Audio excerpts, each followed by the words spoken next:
Hello everyone, कहिए कैसे हैं आप। I hope you all are doing great. Welcome back to my channel. 2 दिन पहले हमने बहुत अच्छे से योगा किया, लेकिन अगले 2 दिन हम बिल्कुल भी योगा नहीं कर पाए, बस हल्की फुल्की वॉक ही की। क्योंकि फ़ोन आ गया था बेटे का कि मम्मा मैं घर पे आ रहा हूँ। तो इसके पापा और मैं दोनों ही तैयारियों में लग गए, क्योंकि पूरे 20 दिन के बाद ना बेटा घर आने वाला है। तो ये गया हुआ था बहुत दूर अपने फ्रेंड्स के साथ एक ट्रिप पर, और जिसमें इसे 15 से 16 दिन लग गए। और 4 से 5 दिन पहले चला गया था घर से, तो तकरीबन 20-22 दिन के बाद घर आ रहा था। तो उसने आना था रात को, तो शाम के टाइम ही मैंने ये वीडियो शूट की। ये है खरबूजे के यानी मस्कमेलन सीड से बनने वाला एक ड्रिंक। सच बता रही हूँ, मस्कमेलन सीड्स के अंदर बहुत सारी न्यूट्रिशन वैल्यू होती है। ओमेगा 3 फैटी एसिड्स, मैग्नीशियम और प्रोटीन, जो हमारी हड्डियों, बालों और स्किन को लिए बहुत ही अच्छा है।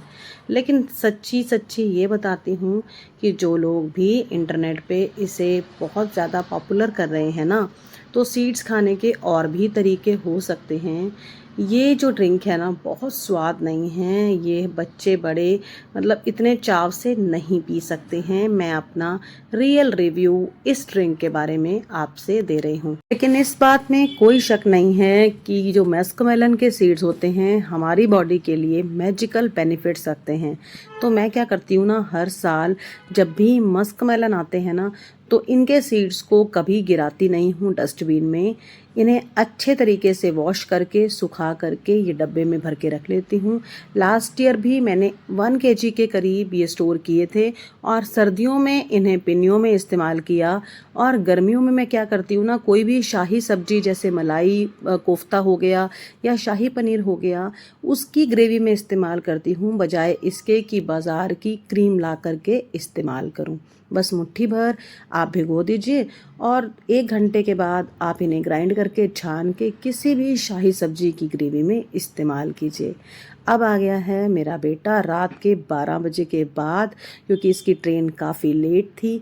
तो उसके बाद ना तो हम योगा कर पाए, क्योंकि हमारे सोने जागने की पूरी रूटीन ही चेंज हो गई 2 दिन। और माँ, आपको पता ही है, बेटे के आने के बाद कोशिश यही करती है कि अपनी ममता पूरी तरह से बच्चे के ऊपर ही उड़ेल दे। तो उड़ेलने का तरीका यही है कि अच्छे अच्छे खाने बनाकर बच्चे को खिलाए जाएं, जो कि उसे मेरे हाथ के बहुत पसंद हैं। क्योंकि बाहर का खाना कब तक ही बच्चा खाएगा, घर पर आके तो वो यही चाहता है कि मेरा फेवरेट खाना मम्मी बनाए। वैसे बोल रहा था कि जहाँ मैं गया हुआ था वहाँ मैंने बहुत चावल खाए हैं, घर पे नहीं खाऊंगा। लेकिन जब मैंने राजमा चावल के लिए पूछा तो हंस के कहने लगा वो तो ज़रूर खाऊंगा। और उसके बाद शाम को मैंने बनाए ये बेक्ड वाले समोसे, जो मैंने कढ़ाई में बेक किए थे।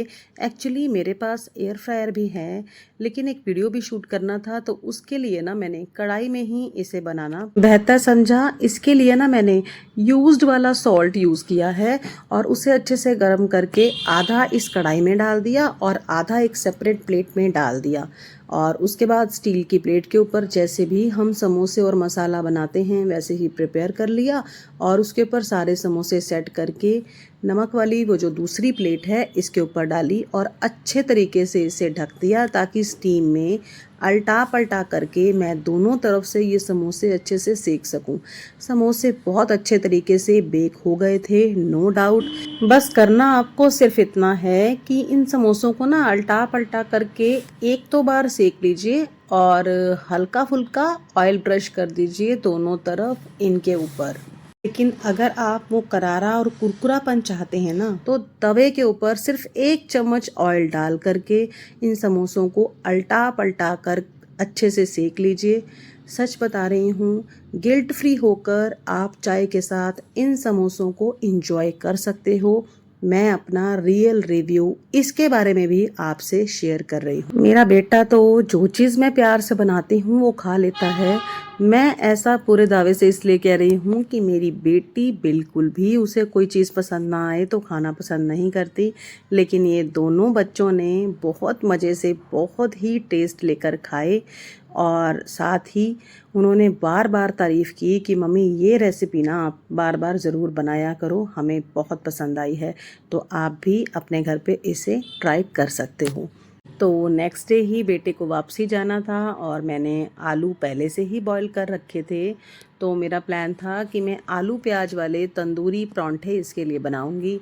तो वही बना रही हूँ आपके सामने। थोड़े से आलू और प्याज ले लिए, साथ ही कुछ बेसिक मसाले डाले और तवे के ऊपर ही मैंने ये तंदूरी पराठे तैयार किए। बहुत ही ज़्यादा स्वाद बने थे। मेरी बिटिया का भी यही कहना था कि मम्मी, जैसे आप नॉर्मल परांठे बनाते हो वो तो स्वाद होते ही हैं, लेकिन जब ये तंदूरी आज परांठे बनाए हैं ना, तो ये तो नेक्स्ट लेवल ही बनकर तैयार हुए हैं। बस जैसे हम सिंपल परांठा आलू का बनाते हैं उसी तरीके से स्टफिंग कर लेंगे इसमें। और मैंने इसके लिए कोई स्पेशल आटा नहीं गूंदा था, बस जो आटा मेरे पास गूंदा हुआ था ऑलरेडी उसी डो से मैंने ये पराठे बनाए।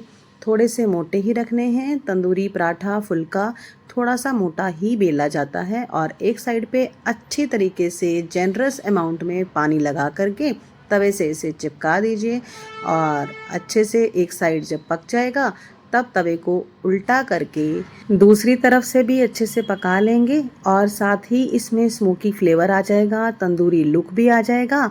और तब आप इस पे वाइट बटर लगाइए, थोड़ा सा ज़्यादा लगाइएगा क्योंकि सफ़ेद मक्खन जो है ना, ऐसे तंदूरी परांठों का टेस्ट 4 गुना ज़्यादा बढ़ा देता है। तो घर के बने हुए वाइट बटर का ही इस्तेमाल कीजिएगा अगर आप इन परांठों का पूरा लुत्फ़ उठाना चाहते हो। वैसे तो मैं डाइट पे चल रही हूँ, जैसा मैंने आपसे पिछले व्लॉग्स में बताया था, लेकिन मैंने भी एक परांठी खाई लेकिन ऊपर बटर बिल्कुल भी नहीं लगाया। और अगर आपको इन तीनों में से कोई भी रेसिपी पसंद आई है तो वो कौन सी है, और अगर ज़्यादा आई हैं तो आप कौन सी रेसिपी को पहले बनाना चाहोगे, ये भी मुझसे शेयर कीजिएगा कमेंट बॉक्स में। फिर मिलूँगी। और वीडियो अच्छा लगे, वीडियो में कुछ भी पार्ट अच्छा लगे तो लाइक करना मत भूलिएगा और चैनल को सब्सक्राइब कर लीजिएगा for such kind of more content. फिर मिलूँगी आपसे। Stay happy and stay healthy. Bye bye.